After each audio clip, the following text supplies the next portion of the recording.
পুরান ঢাকার চকবাজারে ভয়াবহ আগুনে অন্তত ৭৬ জন মারা গেছেন।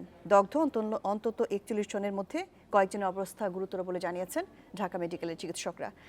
আগুন রাসায়নিকের একটি গুদামে ছড়িয়ে পড়ায় ভয়াবহ রূপ নেয়। ফায়ার সার্ভিসের ৩৭টি ইউনিট কাজ করে প্রায় ১০ ঘণ্টায় আগুন নিয়ন্ত্রণে আনে।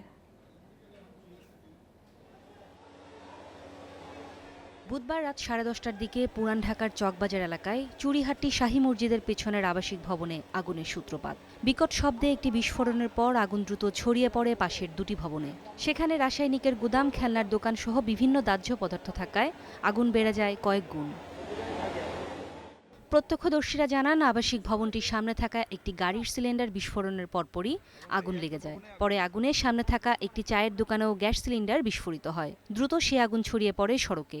সেখানে অন্তত ১৫টি গাড়িতে আগুন ছড়িয়ে পড়লে বিস্ফোরিত হয় একের পর এক গাড়ির গ্যাস সিলিন্ডার। এখানে যদি আমরা ৫ সেকেন্ড বা ১০ সেকেন্ড সময় যদি অপেক্ষা করতাম, হয়তো আমরা এখানে লাশ আমাদের হইতো। ভাই, আমার ফ্যামিলি শূন্য হয়ে গেছে। দ্রুত চারপাশে ছড়িয়ে পড়লে ঘটনাস্থলে মারা যান বহু পথচারী। আর আতঙ্কে দ্রুত বের হতে গিয়ে আহত হন বেশিরভাগ ভবনের বাসিন্দারা। আগুনের খবর পেয়ে দ্রুত ঘটনাস্থলে পৌঁছায় ফায়ার সার্ভিস। শেষ পর্যন্ত আগুন নিয়ন্ত্রণে ফায়ার সার্ভিসের ৩৭টি ইউনিট কাজ শুরু করে। ফায়ার সার্ভিসের কর্মীরা জানান, এলাকার সরু রাস্তার কারণে উদ্ধার কাজ চালাতে বেগ পেতে হয়। আগুন নিয়ন্ত্রণে আনতে দেরির এটিও কারণ। এখানে একটা মাল্টি হ্যাজার্ড সিচুয়েশন ছিল। এখানে গ্যাস আছে, এখানে কেমিক্যাল আইটেম আছে, এখানে কম্বাস্টেবল ম্যাটেরিয়াল আছে। তো মোট কথা সব কিছুর প্রতিকূলের বিরুদ্ধে আমরা ফায়ার ফাইটিং পরিচালনা করে যাচ্ছি। তো আল্লাহর অশেষ মুহূর্তে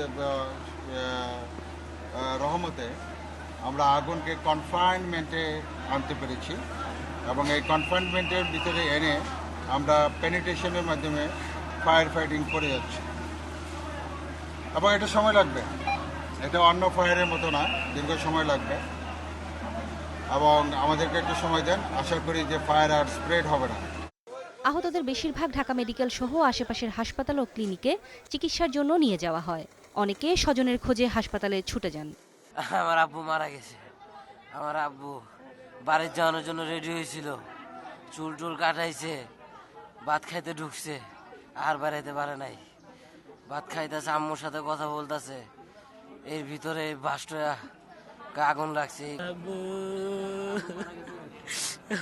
তুমি কার কাছে রেখে গেলাম?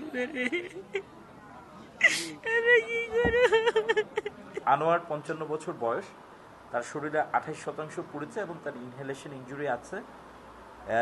রেজাউল নামে ২১ বছর বয়স, ৫১% পুড়ে গিয়েছে, তারও ইনহেলেশন ইনজুরি আছে। জাকির ৩৫ বছর, তারও ৩৫% পুড়েছে এবং ইনহেলেশন ইনজুরি আছে। আর সবচেয়ে বেশি যার পুড়েছে সে হচ্ছে সোহাগ, তার বয়স হচ্ছে ২৫ বছর এবং তার শরীরের ৬০% অগ্নিদগ্ধ হয়েছে। ঢাকা দক্ষিণ সিটি কর্পোরেশনের মেয়র মোহাম্মদ সাইদ খোকন ঘটনাস্থল পরিদর্শন করেছেন। যারা আহত হয়েছে তাদের সুচিকিৎসার বন্দোবস্ত করা, আগুন সম্পূর্ণভাবে নিয়ন্ত্রণে আসার পর এখানে সার্ভে করা হবে, সার্চ করা হবে, ক্ষয়ক্ষতির পরিমাণ কি হয়েছে আমরা আনুষ্ঠানিকভাবে আপনাদেরকে জানিয়ে দেব। ইতিমধ্যে ওই এলাকায় ফায়ার সার্ভিসের একটি অস্থায়ী কমান্ড পোস্ট বসিয়েছে ফায়ার সার্ভিস। অগ্নিকাণ্ডের পর ওই এলাকার বিদ্যুৎ সংযোগ বিচ্ছিন্ন করা হয়। আহত ও নিহতের সংখ্যা আরও বাড়ার আশঙ্কা করছে ফায়ার সার্ভিস। নূরে জান্নাত, ইন্ডিপেন্ডেন্ট নিউজ।